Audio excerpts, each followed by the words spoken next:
Welcome everyone to the Manaslu Circuit Trek webinar. So, would like to introduce all of you to a very offbeat trek in Nepal, which is not very popular among the trekkers who go to the base camps. So, a circuit trek in itself is something where we circumnavigate the entire mountain from one direction to the other, either clockwise or anti-clockwise. So, Manaslu is the eighth highest peak in the world, and it is situated in the border of Nepal and China.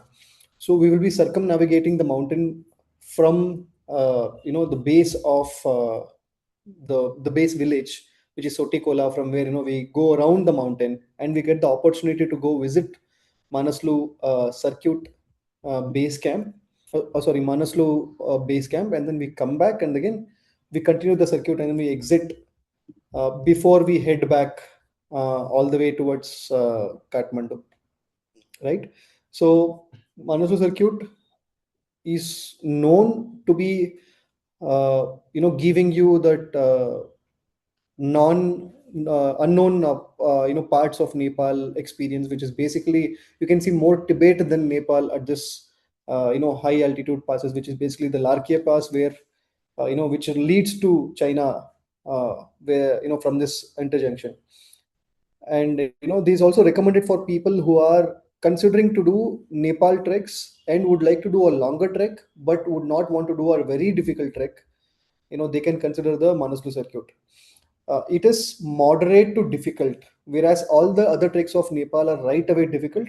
This trek is a gradual ascent each and every day, so that way it's you know one which you could consider doing for a beginner, I would say, who's considering going to Nepal after doing Indian treks in India, right? So the trek in itself is 15 nights and 16 days, approximately 170, but it's mentioned officially, but then you're doing up to 200 kilometers, considering the trail is not really defined, and every single monsoon the trail kind of changes before the pass and after the pass, because of which you'll usually end up doing actually 190 to 200 kilometers. The recent trekkers which we did in the spring had around 210 kilometers on their watches, so you can get that. Manaslu in itself is eighth highest mountain in the world, which is 8,163 meters.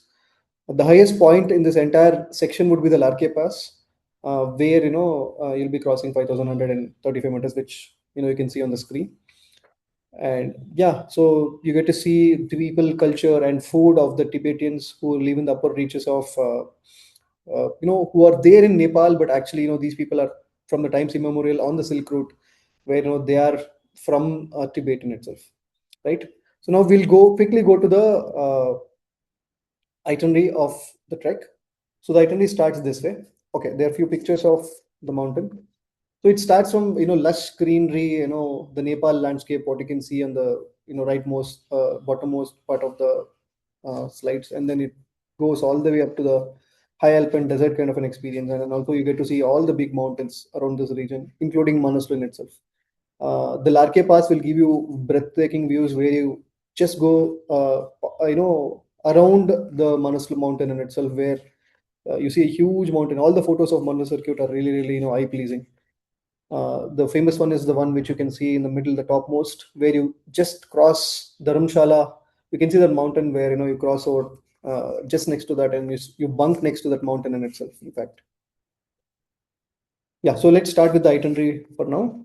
So your itinerary starts from day one, which is in Kathmandu. You arrive in Kathmandu and you stay in Kathmandu for the night. As like any itinerary of our Nepal treks, we receive you from the airport and then we transport you to the hotel, which is around 30 minutes, and it takes you what do you say? Yeah, it takes you 30 minutes to get transported, and usually we provide you a four-star facility.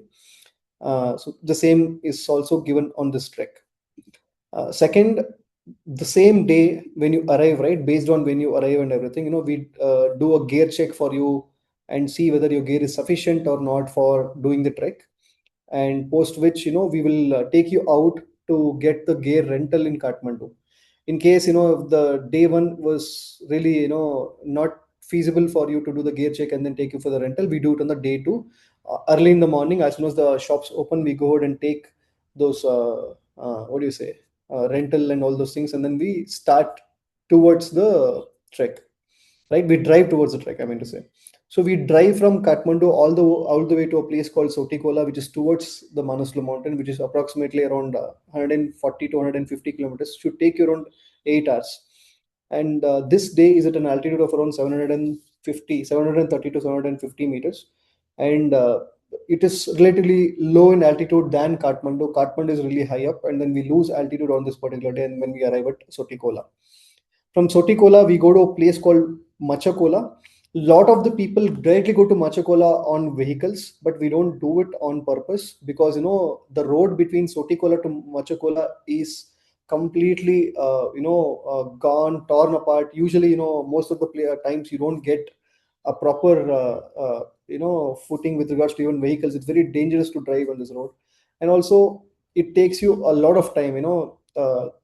It's around 7 kilometers, and it takes you approximately 4 hours, to 3 to 4 hours to drive that 7 kilometers. It is so bad. So might as well, we can do it by trek the next day, and also we can slowly acclimatize ourselves by doing it, right? So we trek from Sotikola to Machakola, which is approximately 14 kilometers by road, and should take you around 7 hours on this particular day. You get to visit, what do you say, the famous Gandanki River, which is there on this route, which is basically, uh, you get to see that cross over the bridges and all these things. And this also again the beautiful lower altitude bridge section which you find on the entire route. Once you reach Machakola, which is around 930 meters, which is only 200 meters of elevation gain from Sotikola, you rest for the night, and next day is the famous Jagat. Jagat is also a place where a lot of famous what do you say, Hollywood movies were shot, and one of them is basically your Mission Impossible and all these things. Uh, so yeah, you get to see forested high alpine trees, high alpine vegetation in itself, which you can see in the Himalayas. The same thing, you can see over here, but then slightly, eye pleasing with grasslands and all these things. So very gentle place for you. So again, this again 20 kilometers on one single day, and you do it in 7 hours. And you are going from 930 meters all the way up to 1340 meters, which is approximately 400 meters of elevation gain. So again, a gradual elevation gain. If you look at it, the 400 meters of elevation gain is done in 20 kilometers. That means you're doing 100 meters of elevation gain in 5 kilometers, which is basically, very, very gradual. Same thing happens on day 5, where you go from a place from Jagat all the way to Film, which is also 1560 meters. Again, 200 meters of elevation gain with 15 to 16 kilometers of distance. And this is the day when you cross over and get a lot of this mad honey villages, which a lot of people would have seen on internet. For those of you who don't know, there are this Himalayan honeybees which are called an apis honeybees, if I'm not wrong. And these honeybees collect nectar only from one flower, I mean rhododendron, called the god, god of the flowers. Basically, this rhododendron flower will give you psychedelic effect when it, honey is made out of it, and then this honey is called mad honey, and you can see a lot of gurung villages on the route, and it's pretty good cultural immersion, I would say. This particular day, from usually the middle days of Jagat, Film, and then the next day, which is Deng. All these 3 days are really what do you say? You get to unique culture of Nepal, which is not seen in other routes. And yeah, you reach Film, which is around 1560 meters, which is approximately 6 hours. You cover around 15 kilometers by foot on this particular day. The next day is going to be day 6 from Film to Deng, which is the day when you actually start getting the glimpse of Manaslu from afar. And it's around 20 kilometers on this day as well, which takes you around again another 7 hours. And then to Namrang. Namrong is where you see the high altitude bridges, just like the Everest Base Camp and the Annapurna Circuit routes. You get to cross one mountain to another mountain, considering you can't walk on the same ridge, so you go from one mountain to another, and then you walk a little bit again, you jump over to the same mountain back again. So that's what happens on this day until you reach Namrung. Next is Namrung to Samagon, which is, you can see there, 3,530 meters. So this particular day, this day, this 3,500 meters, you're achieving this day. If you look at it, after 5 days.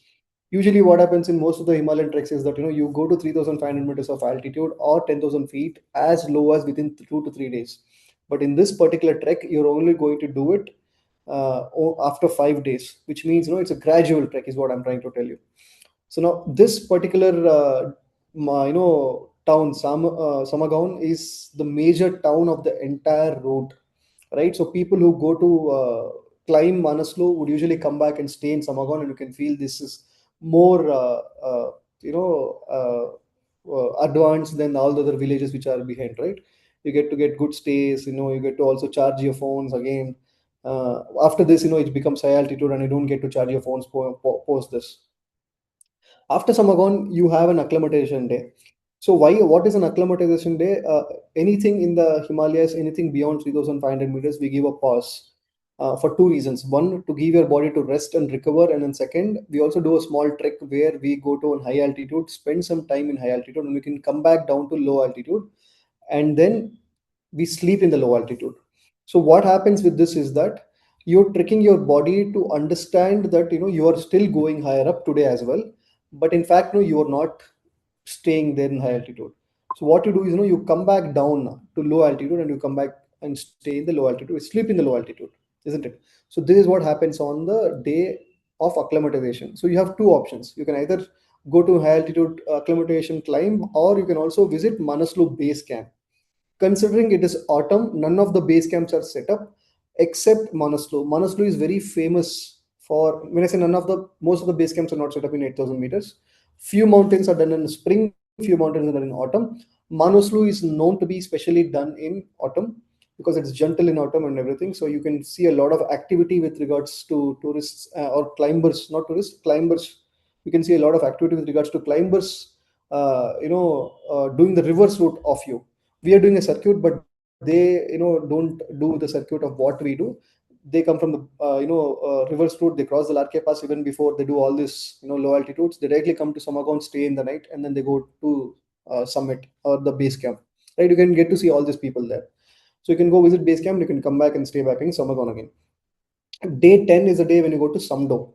Samdo is also the day when you also start to feel high altitude, where you go to an altitude of around 3,800 3,870 or something like that.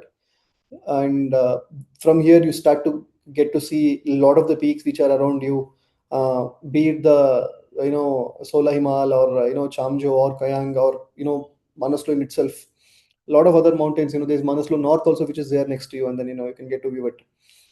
uh, Post this, the route becomes completely beautiful, where you can get to see completely snow peak, complete snow peaks, and there's a passage.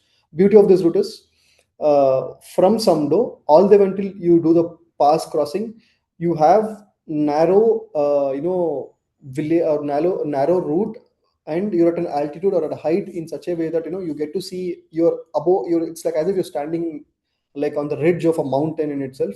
So you're so close to the mountain, right? And you arrive at Dharamshala on day 11, which is at an altitude of 4,460. This is particularly a difficult day. Dharamshala is the day when the higher up you go, the lower the kind of distance becomes for you. It is only 14 kilometers of distance, but you will be gaining around 600 meters of altitude on this particular day to Dharamshala. Dharamshala is also the place where there's only very very basic stays. From some onwards, in fact, you feel that. And once you get up from Dharamshala the next day, which is on the day 12, you cross the Larkya Pass. Considering also one of the longer days, you cross the famous Larkya, and then you also get to see the Himlung as well as Manaslu from the north side, which is actually a very good sight to behold. And that is something not the usual population can see. People usually do it from the south side and see it and go back, right? Except the climbers, right? People who try to visit Manaslu, they go to the base camp and they come back, but then they don't complete the circuit. Only when you complete the circuit, you can get to see the Manaslu north view, which is really really breathtaking. It's slightly covered with Manaslu North ahead of it, but you can get a good view of Manaslu in itself around the isometric view before you cross the pass. So that is Larkya Pass for you. And then once you cross the Larkya Pass, you have a very long descent on this particular day, where you lose your altitude from 4,460 meters, which is approximately 4,500 meters, you'll be touching 5,135 meters, which is 600 meters of elevation gain in 6 hours. Once you finish 600 meters of elevation gain, you are losing all the way up to, I would say, 2,000 meters, I think 8,800 meters of elevation. So the day, on this particular, the day 12 looks this way. You start from 4,500, you go up to 5,150, which is 650 meters or 600 odd meters of elevation gain.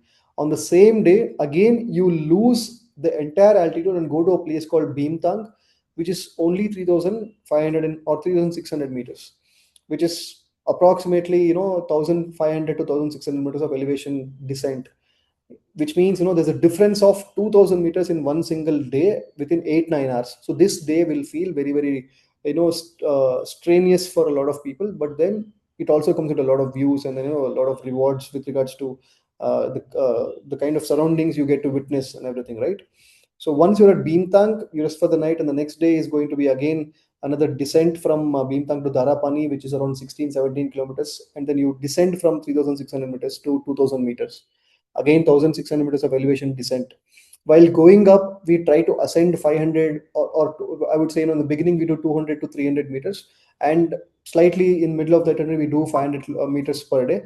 But while descent, we usually descend 1,000 to 1,500 meters, because while going up it is high, you're gaining altitude, it gets cold, the air gets thin, and the pressure is lower. Whereas when you return, it is the reverse. It is warm, it is going to be low in altitude, you're losing altitude, it's going to be rich with oxygen, with when I say rich with oxygen, the air is thick, and then you can get to feel the air more, and at the same time the pressure also is getting normalized, and then you feel better, and then you perform better than what you would perform ideally while going up. So you do more descent while coming down than going up. And by the time you reach Darapani, it's late in the evening. It takes you around 6 7 hours. But yeah, so you do it slow and steady on this particular day, and then the next day is when we reach our homestay and rest over, and the next day is the day when you're going to drive from Darapani to Kathmandu. So again, Darapani is a complete circumnavigation. By the time you finish and reach in Darapani, you can see that from Darapani you have to get down and drive on the same route and come back and join the same route which heads towards Kathmandu. So it's slightly longer on this particular day. It's around 60 kilometers longer. From Darapani, you have to come and connect to the same junction. So it takes around 9 hours for it to go on this particular day. But if the traffic is not there, you will do it in 7.5 hours to 8 hours, and you arrive at Kathmandu and stay the night. The next day, which is the Kathmandu sightseeing day, which is basically kept for people to rest, recover, and at the same time also get a slight touristy bit of Kathmandu where you can get to see half a day of sightseeing from our end. So you finish that and you get back and stay the night, and the next day you depart, which is the day 16. So this is the itinerary for you, where you start from Kathmandu and then end in Kathmandu, circumnavigating the Manaslu region or the Manaslu conservation, and you also get to see multiple other peaks along the way. So pretty much that. Next part would be, we are covering the accommodations. So you will be staying in comfortable four-star hotels in Kathmandu throughout the journey. So that is before the trek and after the trek. So let us say you'll be staying one night in Kathmandu before the trek, on which is on the day one. And as per the itinerary, if you look at it, you arrive on day 14 to Kathmandu, which is another night in Kathmandu, and also on day 15, which is 2 nights post the trek. So that is a total of 3 nights for you in Kathmandu in a four-star facility. And apart from that, on the entire trail, you get to stay in 12 nights on the trek. We will be booking the best possible tea houses on the route on that particular village. That is what we guarantee people, right? So we try to book double sharing. In fact, we book double sharing itself everywhere. We try to book with the double sharing attached toilets. So we make sure that we are giving that attached toilets wherever possible.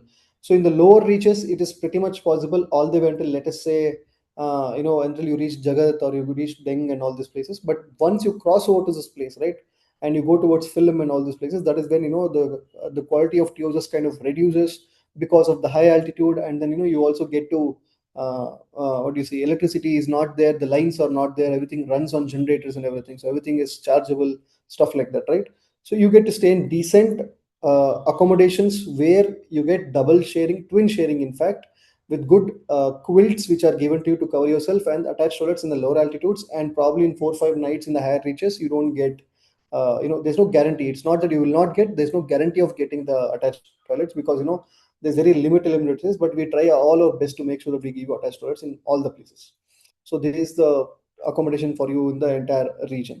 Next would be your inclusions. Will cover inclusions as it is for you.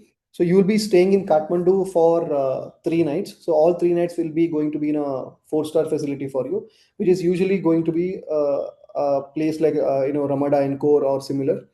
That is one. Second, your transportation from Kathmandu to Sotikola, and after the trek finishes at Dharapani, from Dharapani to Kathmandu, the transportation is also provided to you in a private vehicle for your own group.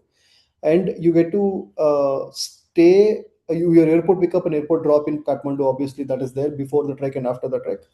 Everywhere it is going to be twin sharing for you along the route. And you're getting good tea houses throughout the route with attached toilet and half of the, I would say 60% of the route, and then 40% of the route, which is basically around 4 nights or something like that, you don't get attached toilets. Rest all is going to be attached toilets for you.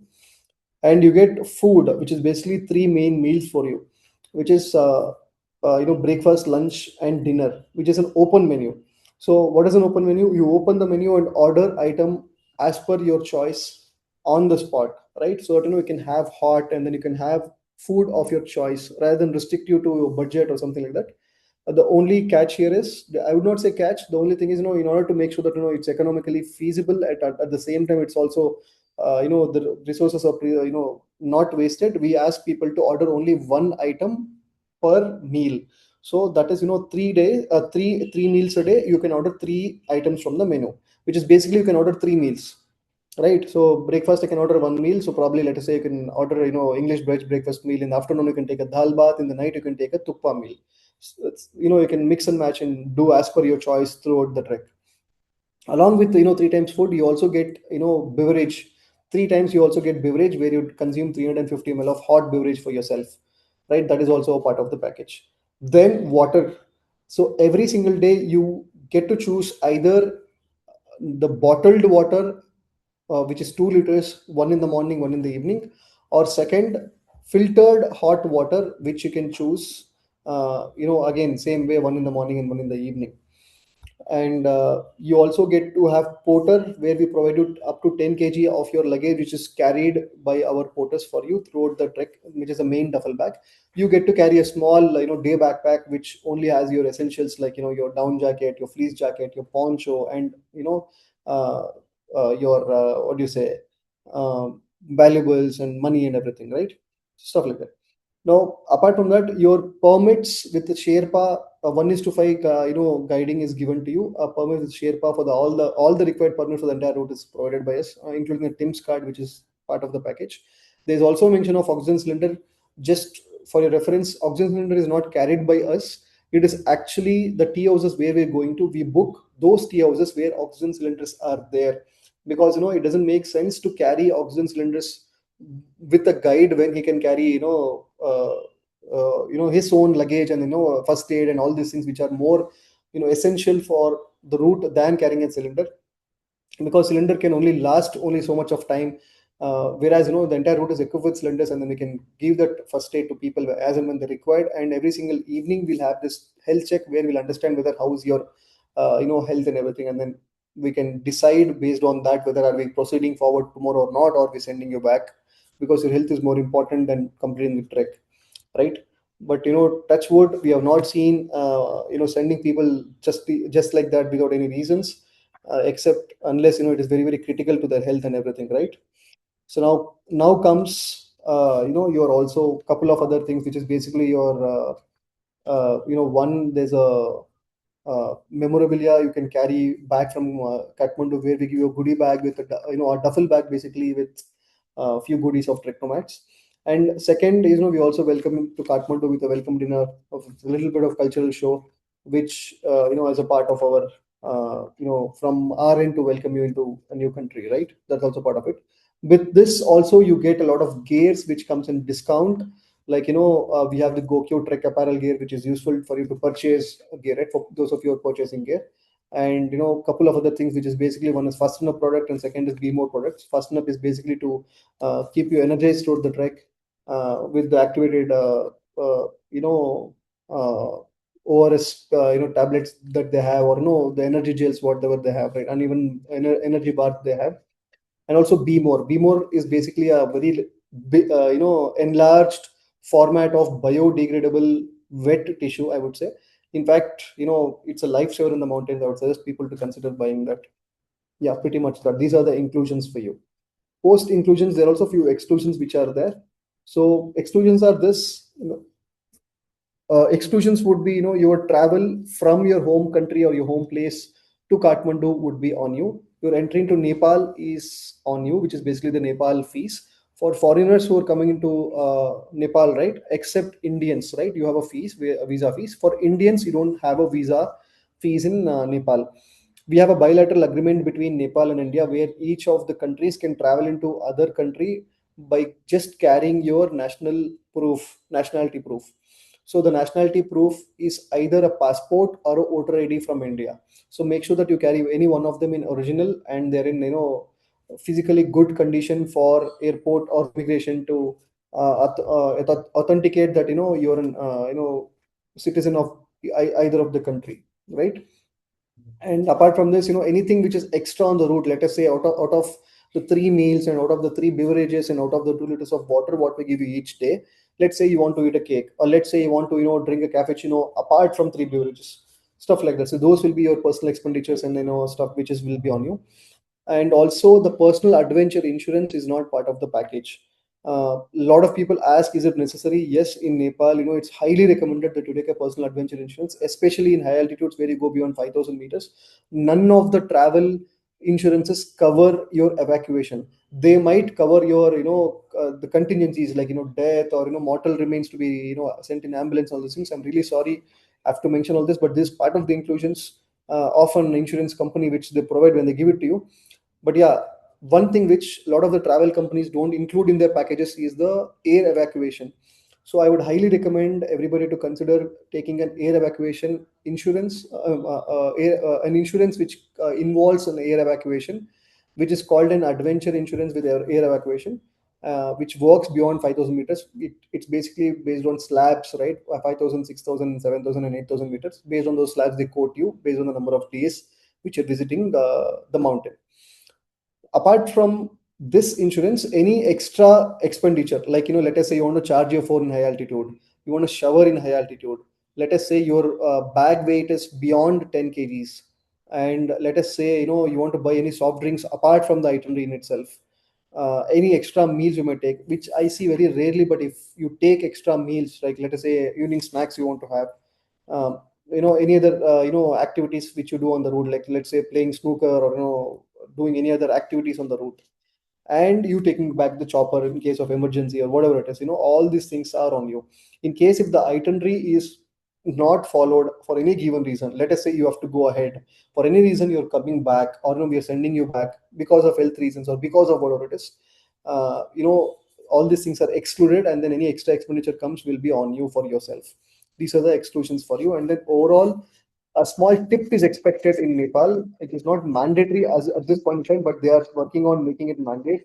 So it is usually, a 10% of the entire overall expedition fees, which is approximately, I would say, some 6, 7,000 rupees at least, for per person. That is not part of the trek. So just make sure that you are there. And also any unutilized services on the route, be it food, be it, you not doing the trek or whatever it is not, uh, you know, given back to you in terms of be it reimbursement or refund or anything as such.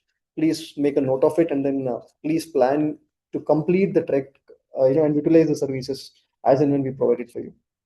So apart from this, inclusion exclusions, we'll go with regards to what is the ground scenario of how the temperature and everything is going to be. So while the temperature mentioned on the what do you say slide is going to give you a static figure for you, this depends basically. The higher up you go, the lower the temperature becomes, and the higher up you go, also the higher the temperature is for you. So you can see over here, in Kathmandu, it is 20-degree highest, and then it's going to be approximately, uh, I would say, what 15 degrees lowest, right? The same thing continues for you. So this graph of your orange line, what you see is the lowest temperature you can see based on the altitude what you have. The blue line is basically the altitude what you're going to reach. Just keep it in mind, this low temperatures which you have mentioned is basically in middle of the night when you're not outside, right? So every single day you're inside a stone built tea house where you're inside cozy, sleeping under a quilt. So you don't have to really worry with regards to so much of cold temperature, unless early in the morning you start early. For example, on the day when you do Larkya Pass, where you'll be doing it little early, and also on the day when you're doing longer kilometers, like when you're getting down from Bhimtang to uh, down towards Dharapani and all these things, you have to get up early. So except these 2 days, you are basically going in really what do you say, normal and non-wilder temperature and altitude. So yeah, you can get an idea of this. The lowest you will see in the entire overall route is going to be minus 10 degrees, which is also in the Larkhe Pass.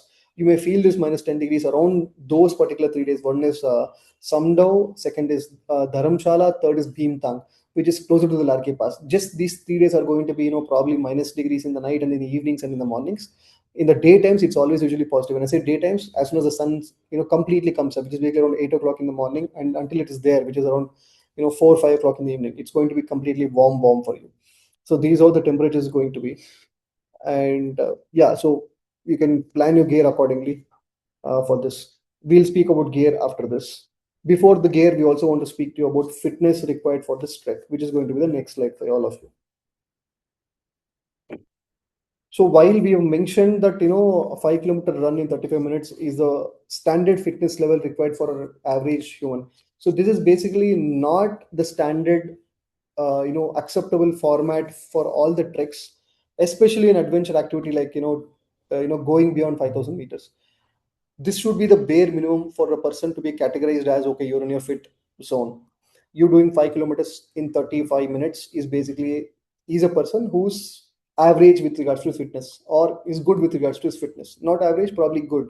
He can do most of the treks which are there on mentioned on our website, or most of the treks which are there in the Himalayas, right? So this is something which is to understand your physical fitness at this point in time for current rating, right? But in order to do Himalayan trek, you need to have endurance. For endurance, you have to do a different test altogether, which we will help you out as and when you guys are registering for the trek and everything. So we also have a fitness assessment program which we provide for people to understand what kind of fitness they are in right now, current fitness, and then also plan for a mountain, and then plan to get a what do you say, exercise regime which you can follow to become mountain fit for yourself to do that the trek. So we have named it as Mountain Fitness Assessment Program. This is in partnership with Granimals, which is an online physio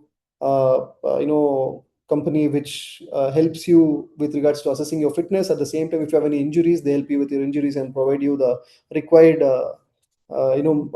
assistance online for you to be it exercises, be it meeting physios and all these things. They help you out for you with their packages, right? So nevertheless, even if you don't take their packages, that's secondary, but your fitness assessment is part of the package. So rest of the things what you see, which is basically cycling, swimming, and stair climbing, is basically the same thing, which is synonymous or equivalent to 5 kilometers of run in 35 minutes. So people who can't run, right? They may like, I don't run at all in my life. So is there any way? So for them, it is basically cycling or swimming, which you can consider. Let's say you don't do anything, then at least you could do is find a staircase which is at least a floor, at least 5 floors, and do that 10 times up and down. And if you can do that in 30 minutes, then you're considered reasonably fit. That's what is categorized as fitness requirement to do most of the Himalayan treks. And even this, since it's considered moderate to difficult, I would say at least be in this fitness level or bracket for yourself to complete this trek. Next would be things to carry. There's a lot of things to carry for a Himalayan trek, and there's a lot which we could discuss.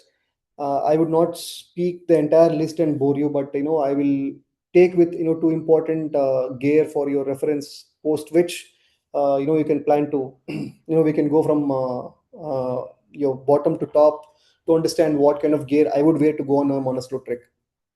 So on any given Himalayan trek, one gear is something which is the most used and underrated, and people don't speak enough of it, right? So that is actually your trekking shoes. The moment you wake up in the morning until you go to sleep in the evening, you are wearing a trekking shoe, right? So a good trekking shoe which is waterproof and which is high ankle and with good teeth goes a long way in giving you a very good experience on the trek versus you having a sloppy shoe which might trip here and there, which is not giving you ankle protection, which is not waterproof, and you're getting wet with regards to your feet, right? So why these three parameters? I'll repeat again: a trekking shoe which is high ankle, waterproof, and has very good teeth or grip.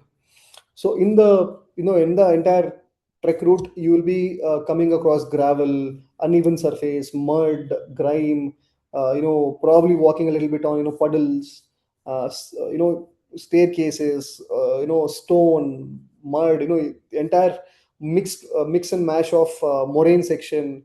So all these things has to be survived, right? A very good material which can give you that that extreme weather proof, not just waterproof, also the extreme weather, and also gives you that warmth from the cold which is there, right? So a good leather shoes is something which is suggested for people who don't want to wear a leather. You can consider taking the synthetic leathers which are waterproof rated. Make sure that you wear a waterproof shoe, and to avoid any twists in the ankle when you step wrong, and high ankle, and to get more good grip, make sure that you have a very good teeth. This gear number one. Gear number two, which is your second best friend, it is a backpack. So always make sure you have a backpack that hugs you and that is not giving you more difficulty in doing a trek. What I mean to say is, a backpack's weight should rest on your waist, not on your shoulders or not on your upper back. Because the moment it falls on your upper back or shoulders, what happens? You tend to lean and then trek. So while trekking up, you tend to lean. Now imagine extra amount of weight falling on your upper back, and then you are walking with a very wrong stance. So that gets corrected when you have your core engaged with your entire weight sitting around your waist, right? So make sure you have a bag that hugs you around the waist so that you can carry all your essentials that's required for the day pack, which is basically a day pack, which is which hugs you around the waist, which carries all of your essentials like your down jacket, fleece jacket, poncho, your valuables, water, and any ID proofs what you may have. And these are the things what you have around you with the day backpack always. So these are the two important things for you to carry. Now, apart from these two things, we can go with a lot of things, but I will start from the bottom all the way to the top. So since we spoke about shoes, right? So after shoes, what else comes into picture? Socks. Your socks, your innerwears, and your t-shirts. These are the three things which you change every single day on a Himalayan trek, right? So make sure that you have enough pairs. Socks in the lower altitudes, normal socks is sufficient, but in the higher altitudes, you may repeat socks because you don't get to change socks so often, because there'll be woolen socks which, like for example, merino wool, which you can use 2 to 3 days one pair of sock, right? So that way, low altitudes, probably 2 to 3 days of low altitude you have each pair of sock, but in high altitude, two good merino wool socks are sufficient. So that way 5 pairs of socks is more than sufficient. And innerwears and t-shirts are any which ways you're changing every single day for hygiene purposes, right? So usually you do this after the trek, not before the trek, because you get tired after the trek and you change your dress, and then overnight you sleep, and next day morning you right away you start to trek as it is, right? So that is how you freshen up in the morning, and then you just go get on the trek. You're not changing your dress and everything in the morning. So that is the idea. After socks, you have trekking pants. Make sure for 2 weeks have two good trekking pants which are weatherproof, and then which are dry. Will also dry fit, which can dry very quickly in case if there is rain and if it gets wet, and also at the same time it's very sturdy, so that when you sit on a rock or a twig or a very uneven surface, it will not easily flimsily tear away, right? So make sure you have two trekking pants at least for doing a 10 plus until 2 weeks trek, right? 1 week one trek pant you can wear. Next comes your torso, which is basically this is where your layering comes. In the bottom layer, your layering is not there because except the past day where you go beyond 5,000 meters, every other day you don't wear layers for your bottom, except for your night. When you feel cold, you can wear layers and sleep in the bottom. Usually on the trekking time you don't do it, because when you start doing trek, right, your leg is the one which moves a lot, and because of which there's a lot of heat which gets generated, and then you don't need actually layers for your bottom half. So layering is not required in the low altitudes. In fact, all the way until 4,500 meters for your leg. So it's not necessary. It's only for the nights. Any thermals which you buy, it's only for the nights for the legs. Now coming now to your torso. Torso, the moment you hit 3,500 meters, it suddenly starts feeling cold. That is because you're not moving your upper body a lot while trekking. You're only supporting the lower body by holding the bag, or generating core temperature from your torso, right? So that core temperature has to be sustained. It should be preserved, and it should be always in a very what is a stable temperature inside. For that, you do layers. So what is layers? So the higher up you go, the more layers. The lower in the altitude, there's no layer, right? In the higher most altitude, which is, let us say, on the day when you do Larkya Pass, you will have one base layer. The base layer is nothing but a thermal. On top of a thermal, you'll have a t-shirt, and on top of a t-shirt you'll have a fleece jacket, and top of a fleece jacket you'll have a down jacket. So that's four layers for you to survive that early in the morning -8 or -10 degrees Celsius. And as and when you go up and cross the pass, and let's say the sun comes up and it's going to be really really hot, you start removing layers, and then you pack them and then keep it in your day backpack. Reason why I told you, you have to always keep in the mountains and in the Himalayas especially, you keep your down jacket, your fleece jacket, and your poncho in your day backpack always. So whenever you feel cold, you wear them. Whenever you feel warm, you remove one after another layer and you put it back in your bag. And when it rains or snows very badly or hails, you are going to wear the poncho to avoid getting wet. So these your upper layer. And also one more thing, what many people miss is a full sleeve t-shirt.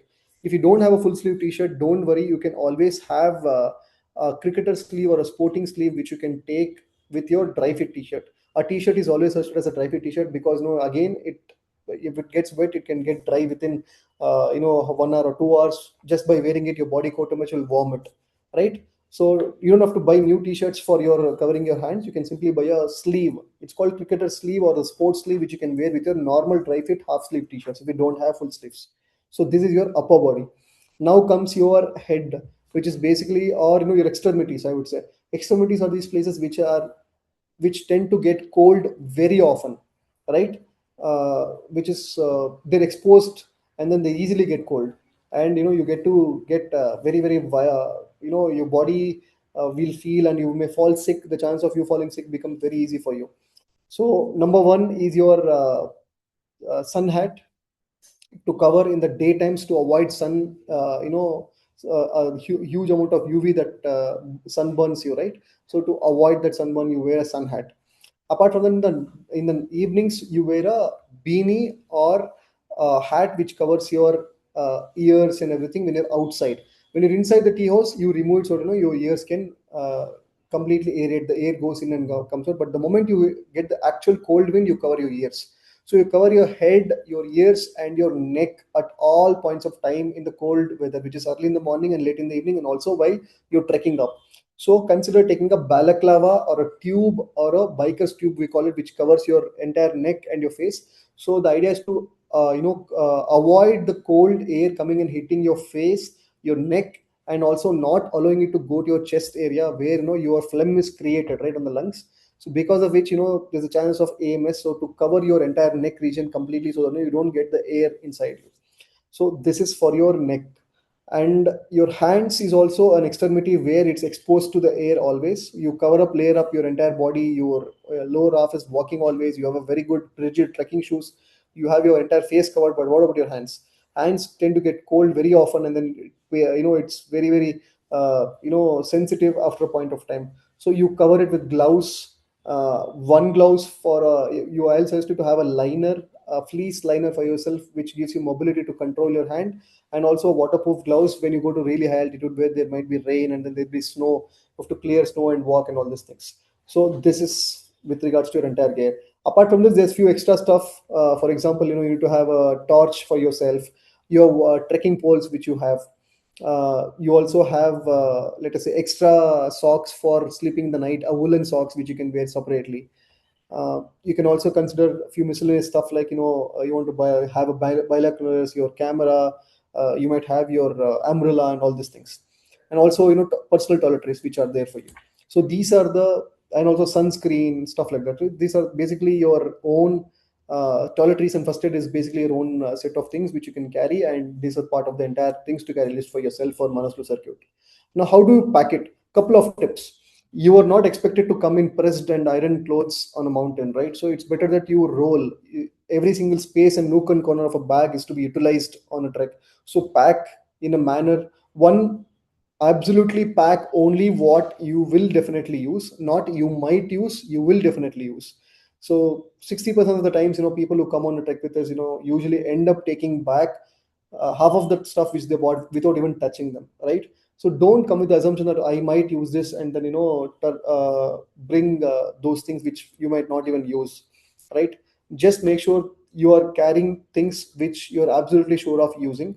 And second, pack it only so much that that is coming under 10 kgs for yourself, right? So this is number two. Number three is, roll. As I told you, you're not any which ways, pressing and ironing your clothes. All you require is, making sure your clothes are there for each day. So make sure you roll your clothes. Use travel packs where you can keep, let's say, innerwears in one packet.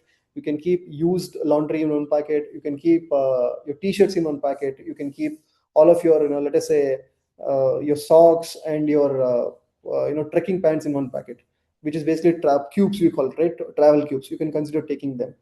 And also pack according to the height you're going to. So let's say in low altitude, you don't require a down jacket. The moment you reach 3,500 meters, you need a down jacket. So make sure that you have a down jacket readily available for you from 3,500 meters, right? And at all points of time, make sure that the most important thing is easily reachable. For example, for me, water needs to be there always. So make sure that you have camel pouch, or water bottle, whatever you prefer, is there in the topmost layer. Then is my documents, right? That I'll keep next. Then I'll keep my, let's say, usually I use lipstick, sorry, or a lip balm, which we will use to a chapstick, whatever we call it, right? And then a sunscreen. This is something which you can keep to yourself. And now and then, for the route, I might go to toilet or something like that. I might have wet wipes for myself. So make sure that you keep a small packet of wet wipes with you. So stuff like that. So just make sure that the what might come handy for you on the route, and then make sure that you pack that accordingly for you on that particular day. That is the only thing you have to keep in mind while you pack stuff for the Himalayan trek.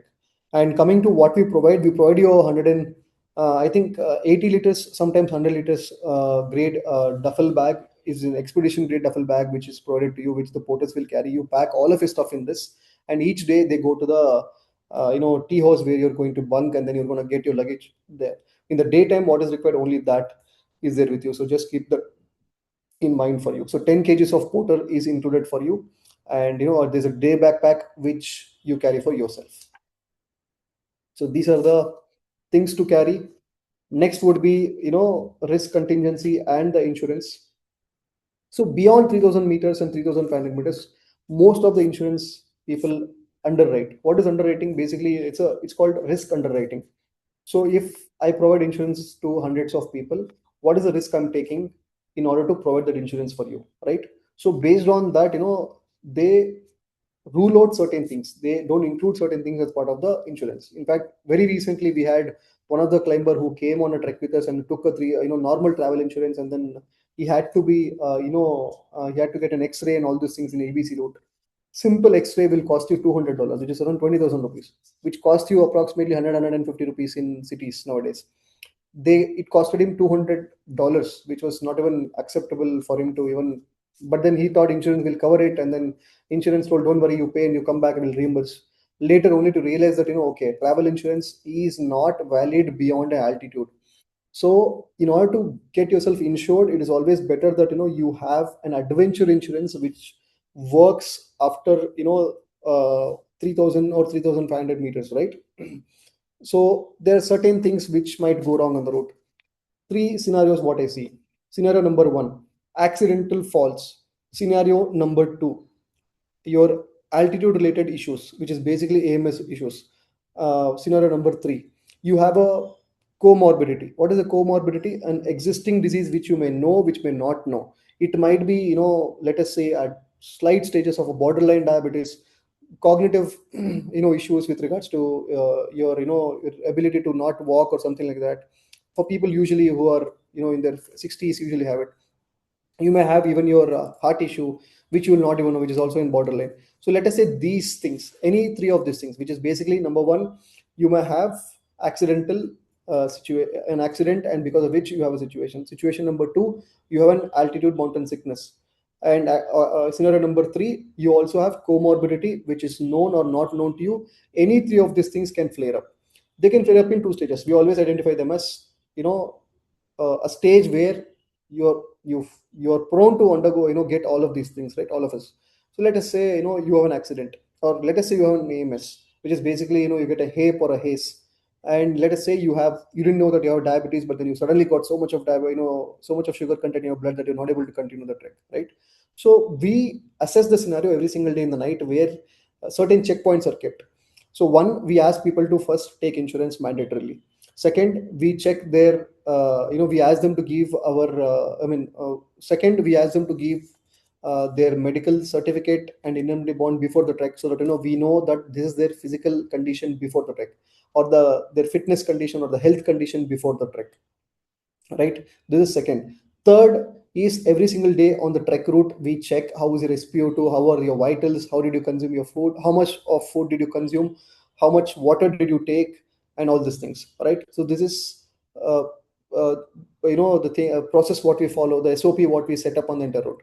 On spite of all these three things, if at all things go bad, right? So this particular day we'll be assessing. So let us say we're sitting at Soti Kola today, or no, let us say Jagat on today, and then today evening you had a today in the daytime you had a fall, but you're able to walk, and then today you sit over here at dinner time.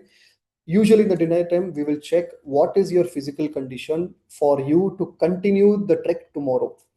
If at all it is possible for you to do the trek tomorrow, then yes, we'll go ahead. Minor fixes like, giving a tablet, giving you first aid, and you can continue with the trek, will always help you out, and then going ahead. If that is not happening, then we'll take the rough call, or the you know the rare decision of sending you back. Please remember that your Sherpa or anybody else from our team, if they suggest you to get down quickly, that is only for your health.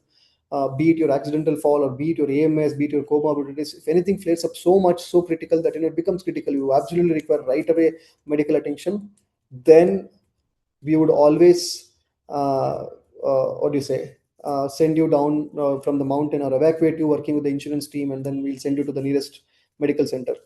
Right, so that is how we work. Now coming down to your way how the rescue happens, and how the contingency plan is kept in place. Contingency is a very big word, but it has to be covered. It's the it is one of those things. What if we have one of those scenarios, what are you going to do, right? So we usually identify the nearest hospital and nearest, what do you say, help point, which we have, which is basically the nearest ATM, nearest dispensary, nearest first aid point, and nearest evacuation point, and all these things on the entire route, right? So based on that, we plan all the routes. And considering Nepal, which has chopper every half an hour, once you'll get to hear a chopper in Nepal. So we are sorted with regards to the kind of evacuation. So other routes we have to really plan a lot with regards to the route. But Nepal being Nepal, we can always take a chopper. Always. Reason why I suggest people to take adventure insurance if something goes wrong, and we can call in the chopper, and we can take them up. Since it's not part of the package, please make sure all of you purchase adventure insurance separately from the Nepal treks and climbs what you could what you're registering with us, so that you're insured in case of any situations what you may face on the route. Okay, so with this, we come to an end. If any of you have questions, please feel free, and we'll be able to address it for you. And yeah, pretty much that.